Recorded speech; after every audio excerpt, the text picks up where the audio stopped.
Well, welcome back, everybody. My name is Scott Friedman. I'm the Dean for Therapeutic Discovery here at Mount Sinai.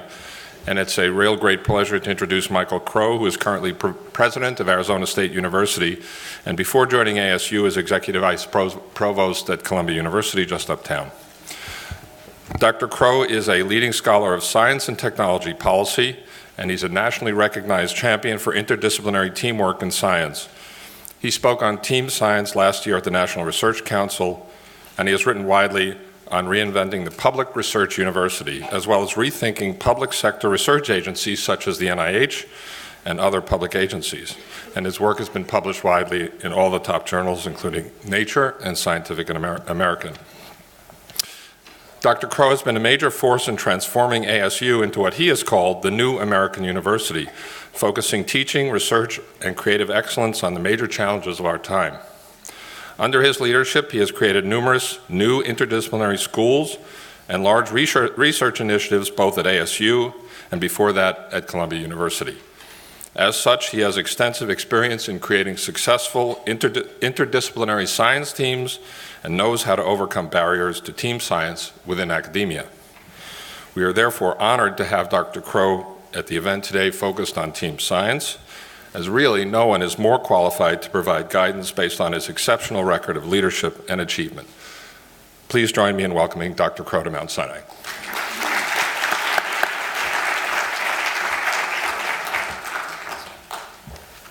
Thank you, Scott. How many of you are here for Joe Torre's presentation? Yeah, well, I'm not Joe Torre, so let me start with the following. First, it's really an honor to be able to be invited to be at an institution which is not satisfied with who it is and is not interested in replicating what someone else is.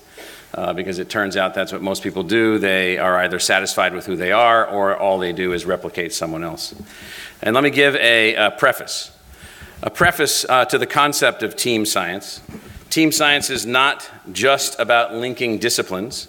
It's about the notion that heroes are not enough, individuals are insufficient, and social constructs as we presently see them are too limiting. Now, let me give you one of the reasons why team science and new approaches to science and new approaches to medicine and new approaches to health span expansion and health outcomes are really important, and that is that the world as it is right now is a world of a highly fragmented society. I won't walk you through that. That's not the purpose of this particular lecture. But the bottom third of our society, there are no upwardly moving indicators. Lifespan, health outcomes, health span, education, all indicators are either neutral to negative and declining and accelerating in their decline. That tells you have a problem. And what is that problem? We have an underperforming, unevenly empowered human capital function. It's uneven, particularly in health and education. Areas where we put massive investments, have the cream of our society become leaders, like the people sitting in this room, students, faculty, and staff. Yet our underperforming, unevenly empowered human capital is a deeply problematic set of problems and issues for our country, particularly when you take this last element of the world as it is, and that is that we all operate in a highly advanced, technologically driven health system that underperforms, net, costs too much, net, and is a socioeconomic train wreck. So, if you want to keep doing things the same, then it's likely that we will get the same outcomes. If you want to be innovative and create innovative institutions and dynamically alter some of these outcomes, then it's important that even institutions of higher education, such as universities, even science, even medicine, have to rethink themselves. Because most scientists, most physicians, most educators, and most institutions in which they live think one of the following things. Science is all fine and not a part of the problem.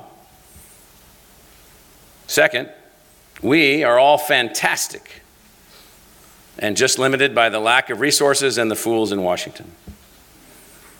Or, let's just all work harder, do more of what we're doing, and all will be well. None of those things are true. Yet a few institutions and a few individuals think the following.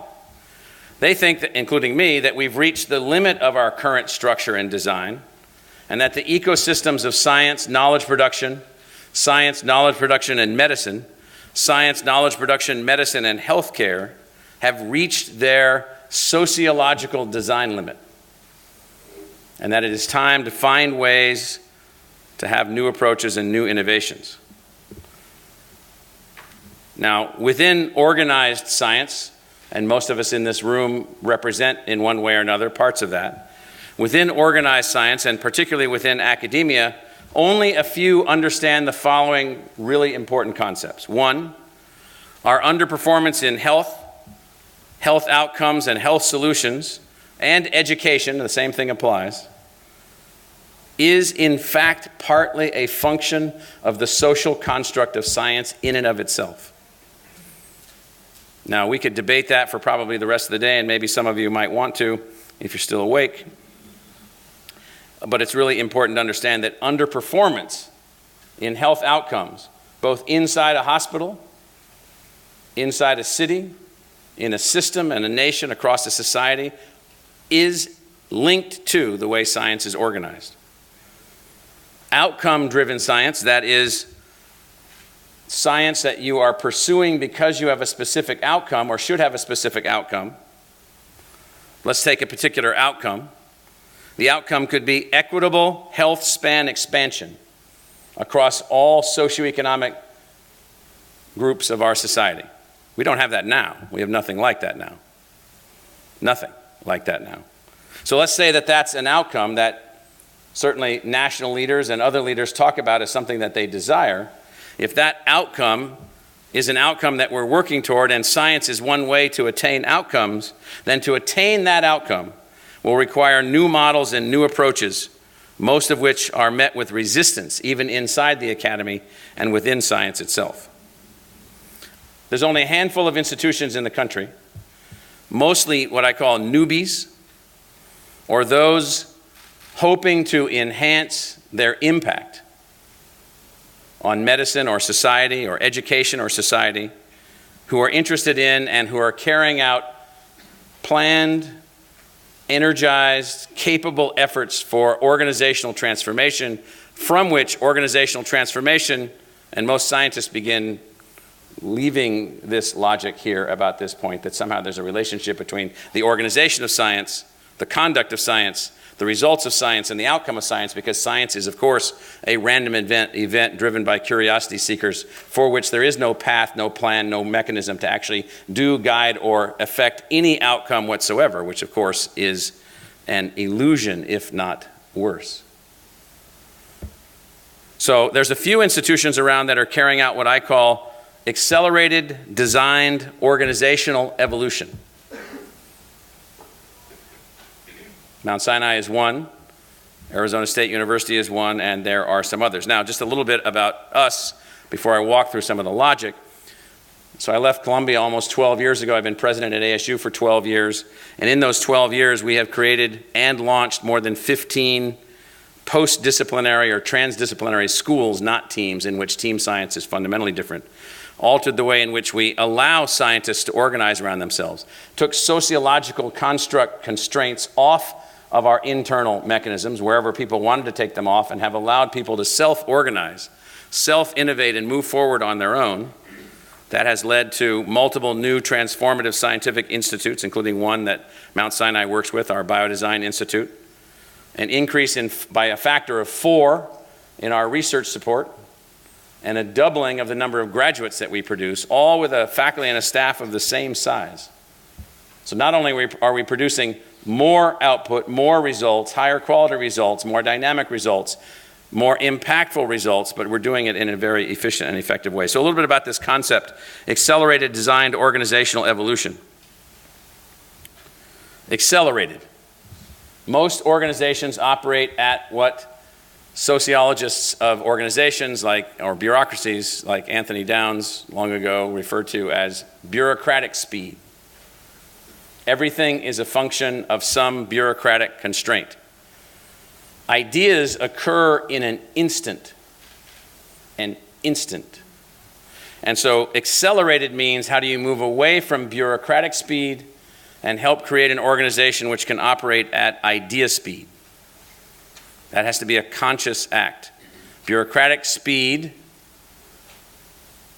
always trumps idea speed, except outside of big organizations or in big organizations that are conscious about this. So that's the concept of the word, or the definition of the word accelerated in this sense. Remember, accelerated, designed, organizational evolution.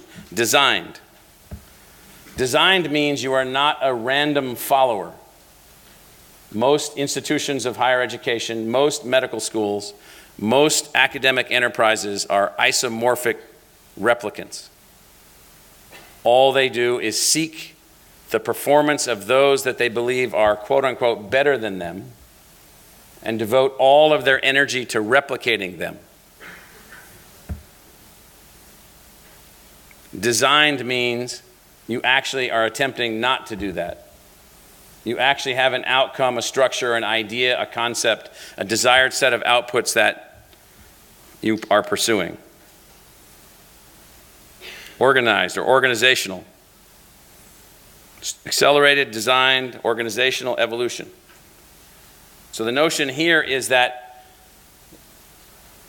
if you spend all your energy finding and seeking heroes, the greatest professor that ever walked the face of the earth, the heart surgeon that makes all others quiver in their presence. If you pursue that as your strategy to success, your success will last as long as that person. And often, you may have other issues with that person, called size of head, and all things that come with that.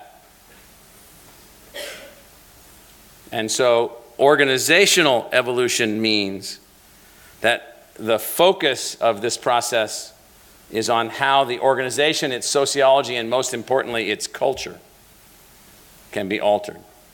Because everybody knows that studies organizational change and does organizational change, that culture trumps strategy 999 times out of 1,000, and that one that doesn't was a random error. Evolution, the last concept. Accelerated, designed, organizational evolution. It is a continuous process of adaptation. It is not a project. It is not an exercise. It is a continuous process of evolution. So, team science. We call team science at ASU intellectual fusion. Intellectual fusion is one of our 8 design aspirations. Our 8 design aspirations are linked to an articulated, unique vision. The last thing we want to grow up to be is yet another generic state university, with the emphasis on generic and state being a random selection, thus weakening the third word, university. And so for us, this design aspiration that we call intellectual fusion is the idea around which team science advances for us. So team science building, what we call intellectual fusion, first and foremost is idea-driven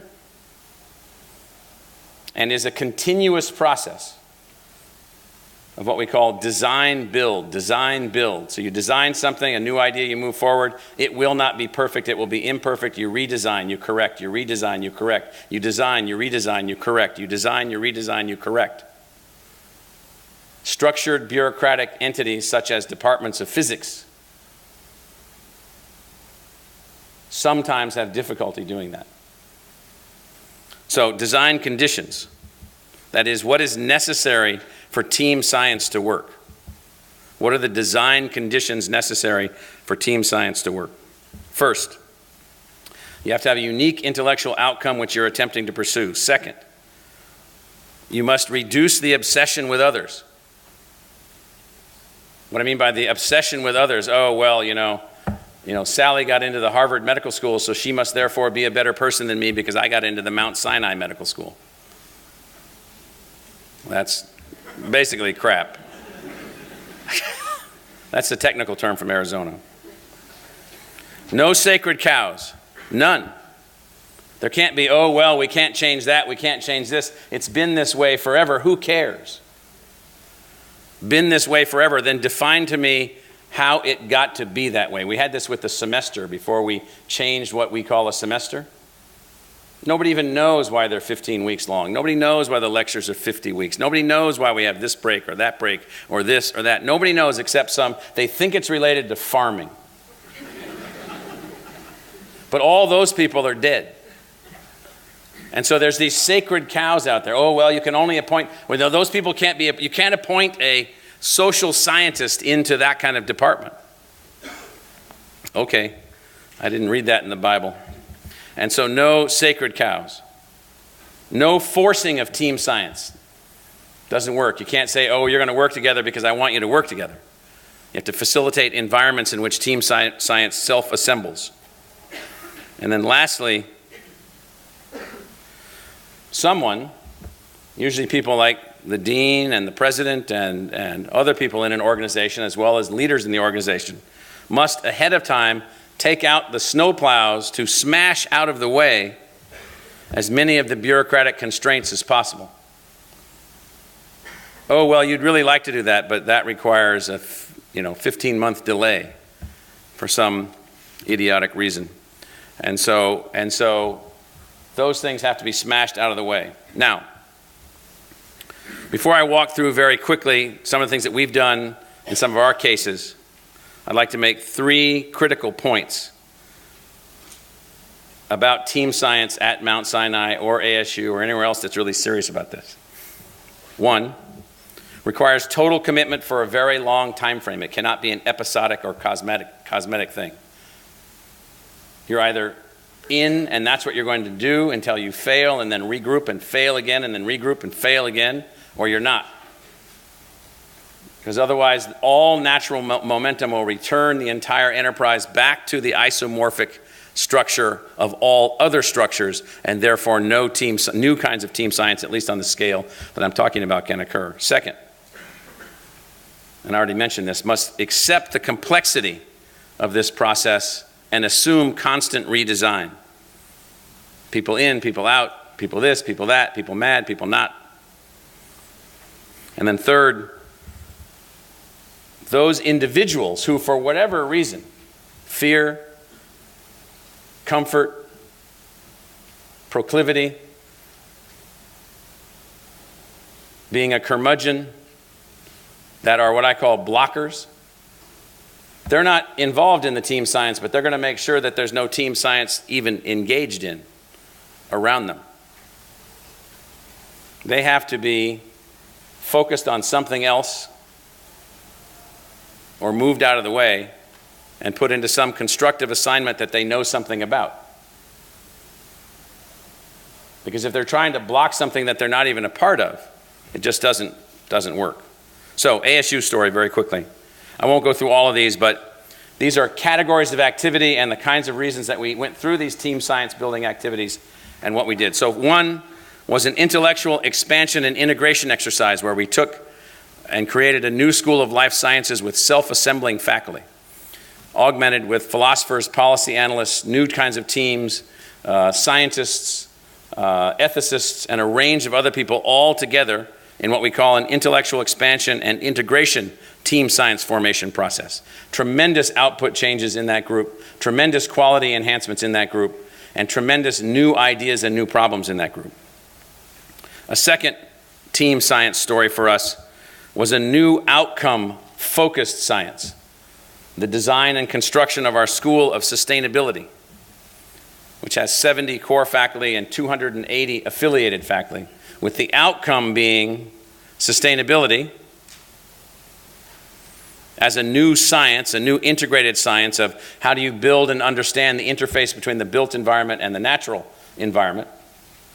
And so these were teams that had not been assembling before, not self-assembling before, and were put into an environment for rapid, intellectually driven, idea-driven, non-bureaucratic time self-assembly. Net result, unbelievable transformation of the scientific agenda. Problems that were not being worked on before, now being worked on by folks.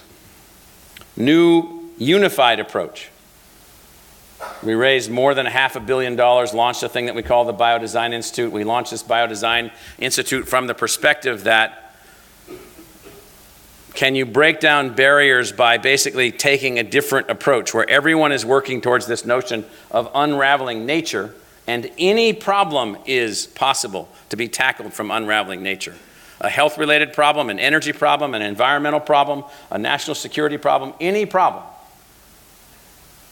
Because if you understand the chemical exchange processes in photosynthesis in a bacteria, and you can find and engineer a bacteria that can produce methane gas as a byproduct, and you can engineer a virus to make that bacteria sick so that it's always in a state of maximum production, but keep it from dying, and then engineer it back into a device to use it as a power supply, all of a sudden you have virologists, geneticists, botanists, engineers, electrical engineers working on something while they're working on everything else that they're doing. So we built this, what we call new unified approach to team science around this idea that we called the Biodesign Institute.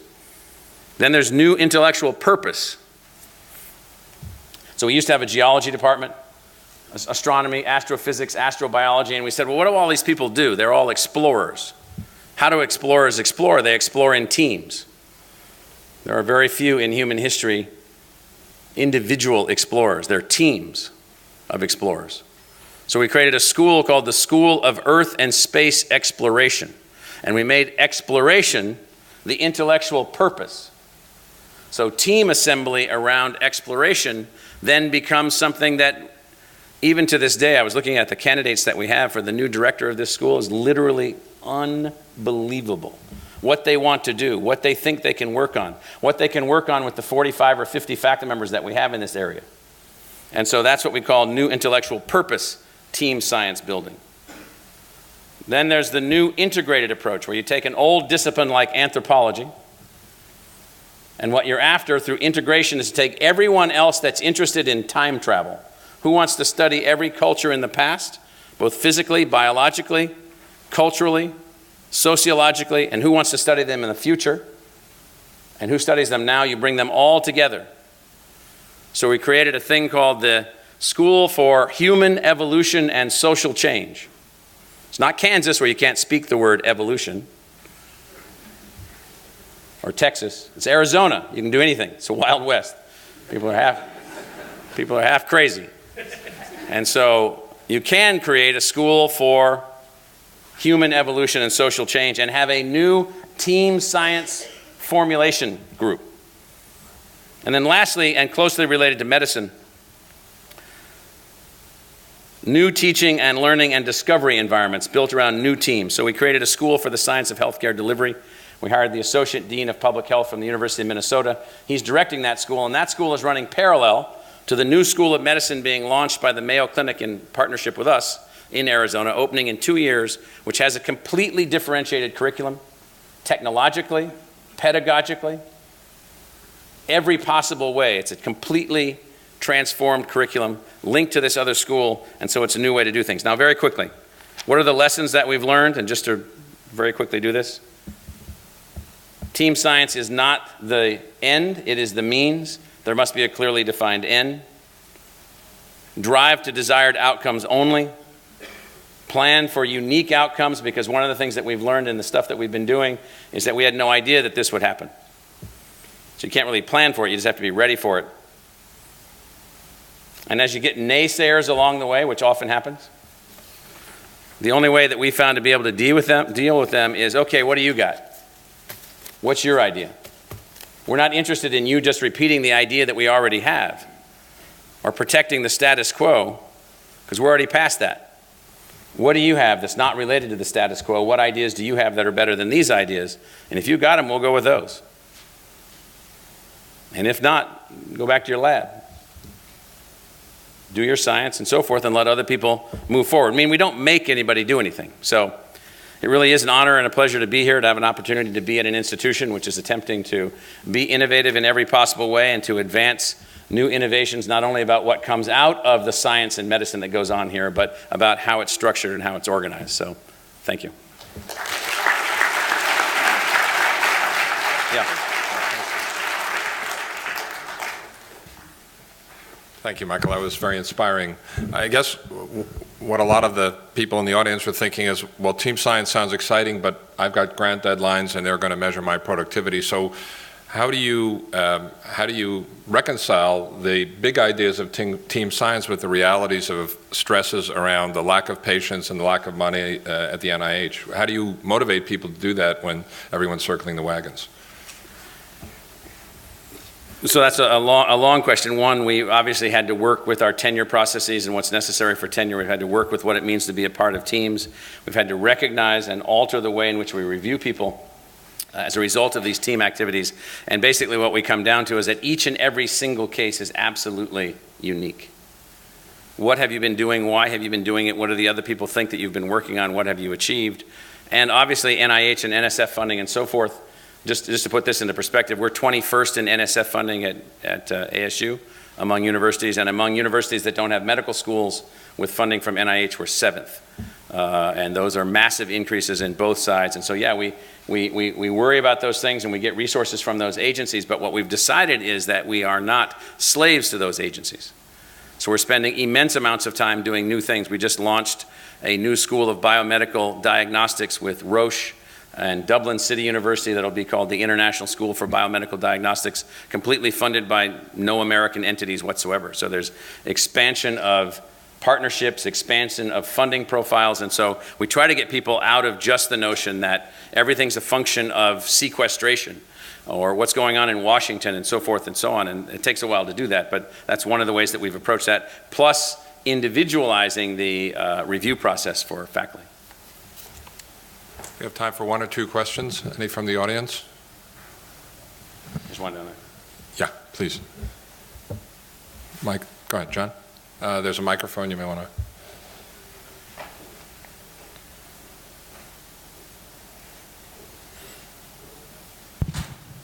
So I thought that was an excellent talk with many points that resonated, certainly with me. I was surprised, however, I was going to ask this question, and then you sort of preempted the answer, that you still have tenure. Don't you think that that is part of the problem? Well, I mean, it is, in my view, it is a cancer that is inhibiting innovation at many different levels. Yeah, I don't know that I would call it a cancer or an inhibitor, but it's certainly been maligned and abused and used by organizations and by faculty and by others in many ways for which it wasn't intended. So tenure has one sole purpose: the protection of the ability of the single individual to pursue whatever idea that they wish to pursue intellectually without fear of retribution or intimidation for their ideas. That's why it exists. It is not a license to be a jerk. It's not a license to be lazy. It's not a license to be an underperformer. So at ASU, we have post-tenure review. And if you're underperforming, you get notified that you're coming up for post-tenure review. 95% of the faculty that get called up for post-tenure review resign. And the rest go through a review process. Some of them are put on the path to redemption, and some of them are fired.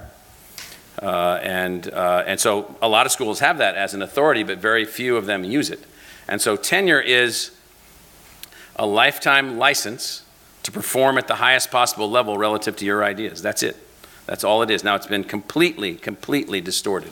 So we're implementing increment by increment by increment the model that I just described to you, with the endorsement and engagement of our faculty. Dennis? So I have two questions. One, how did you eliminate bureaucratic speed? We're interested in that. And two, you mentioned how the funding from NIH, NSF, and other sources were increased with the development of the new schools and teams. Did that result in innovation leading to new products, commercialization of ideas, leading to more spin-outs of companies, more royalties for the school? Yeah, so on bureaucratic speed, the basic short form answer is unrelenting disruption. And so that means disruption at every level. Disruption of what's a semester, so we don't have a regular semester anymore. We have a modified set of clock speed. So you go after clock speed, you go after procedure, you go after mechanisms that are constraints. Whenever you find a constraint, we have a internal service design office looking at every service that's offered to faculty member. faculty members, every service that's offered to students, how to improve them, how to enhance them. We're far from done in this process, believe me. But basically, it's a willingness from the top to attack all bureaucratic structures and to find better ways to do things, mostly through disruption. That's the technique. On the second question, products, the answer is yes. We have been, our technology transfer organization is called Arizona Technology Enterprise. It's set up in Scottsdale, Arizona and Santa Monica, California, and it works in a range of modalities through entrepreneurs in residence and investment programs and business startup activities both inside and outside the university. We work mostly in alliance with others. So our partners in Los Angeles are USC, UCLA, and Caltech. We take our technologies, their technologies, we then advance them in macro with others. We then have attracted significant investments to that. Our spin-outs, just those that are working off venture funding, had $65 million in venture funding this year. Battery companies, biomedical device companies, algae technology companies, a range of things that we've been able to spin out. So all of that has been dramatically, almost unbelievably enhanced as a part of all of this. Final question? Hi, that was a fantastic talk. I apologize in advance, my voice is a little funky. But you mentioned the idea of removing socio-ecological constructs from the paradigm in science. Right. What does that mean to you, and how does that benefit the ideas that you're kind of trying to push forward? So what it means is that we do not accept any given social construct to be religious in character. And so what that means is that we don't believe that X is X because it needs to be X and always has been X and always will be X. What we say is we take each thing and look at it. So when we eliminated our sociology department, we eliminated the sociology department because it was too narrow, too isomorphic in its intent, too focused on a number of things that were not productive, and we said, what else could we do with this? We created a school for family and social dynamics, brought in other disciplines, other subjects, other faculty members, organized them into a team building kind of mode. No more, well, we're a sociologist, we can't work with these other people, that kind of thing. And so it's about creating the social constructs which can be the most creative, or hopefully can be the most creative. These are not small undertakings, they take a while. And so what it means is not accepting social constructs as something other than that. A social construct was derived for reasons X, Y, and Z. Reasons X, Y, and Z may not exist anymore. Now, that doesn't mean we don't have a physics department, we do. But it means we have a physics department, we also have a Biodesign Institute, we also have a school for Earth and space exploration, and we have a whole range of other things in which the physics faculty in a traditional disciplinary structure are now linked in and attached to all of those things in new and different kinds of team-forming ways. All right, thanks. Thank you very, very much. May I ask good. one more question I'm before you? sorry. Just, Yeah. this has been a fascinating presentation. I think there's so much to think about. I was just wondering, is it a pyramid or is there a team at the top as well? Well, there's a team at the top as well. It's not a pyramid. In fact, we don't have a top, we have a center. And so everything's Venn diagrammed. All of our senior research officer is called the Senior Vice President for Knowledge Enterprise Development. And his name is Setharaman Panchanathan. And Panch, he then works in a team modality as the leader of the team with other people, with me, with others. And so it's not hierarchical in a traditional sense or pyramid in its structure. And yes, the answer about team at the top, the answer is yes. It's really what we call the center, though. All right, thanks. Join me in thanking.